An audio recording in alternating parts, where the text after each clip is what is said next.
తాతయ్య గారికి వేడి వేడి సూప్ రెడీ అని చెప్పేసి ఇందు అయితే వస్తూ ఉంటుంది. అలా ఇందు వచ్చేసి యువరాణిలా బతకాల్సిన నువ్వు ఇంట్లో పని మనిషిలా బతుకుతున్నావు అని చెప్పేసి అంటూ ఉంటుంది అపర్ణ. అలా అనేసరికి ఇక సుభాష్ అయితే అలా చూస్తూ ఉంటాడు. దీనంతటికీ కారణం ఆ రేఖ కారణంగా నువ్వు ఇంటికి పని మనిషిలా ఉంటున్నావు అని చెప్పేసి అంటూ ఉంటుంది. నీకెందుకమ్మా ఇలాంటి కర్మ, యువరాణిలా బతకాల్సిన నువ్వు అని అనేసరికి నువ్వేం కంగారు పడుకున్నానమ్మా, ఎలా ఉంటేనే నేను మా అమ్మ ఆశయాలు మా నాన్న ఆశయాల కోసమే బతుకుతున్నాను. మా నాన్న కలలు మా అమ్మ ఆశయాలను నెరవేర్చుతాను.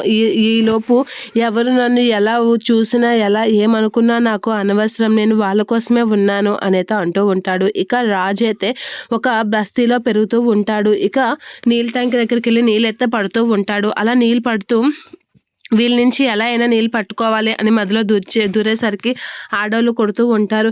ఏంటే నన్నే పట్టుకుంటావా అని చెప్పేసి వాళ్ళతో గొడవలాడుతూ ఉంటాడు. గొడవలాడి గట్టిగా విసులు వేస్తూ ఉంటాడు. ఏ లేడీస్ ఇది చూసుకోండి, నా నీళ్ళు నేను పట్టుకున్నాను, మీ నీళ్ళు మీరు పట్టుకోండి అని చెప్పేసి తను పట్టుకున్న బిందెలు అయితే పట్టుకొని వచ్చేస్తూ ఉంటాడు. ఇక కావ్య అయితే వాళ్ళ నాన్న అమ్మ కావ్య రాజు ఆశల కోసం అయితే ఇందు బతుకుతూ ఉంటుంది. రాజు అయితే బస్తీలో బతుకుతూ ఉంటాడు.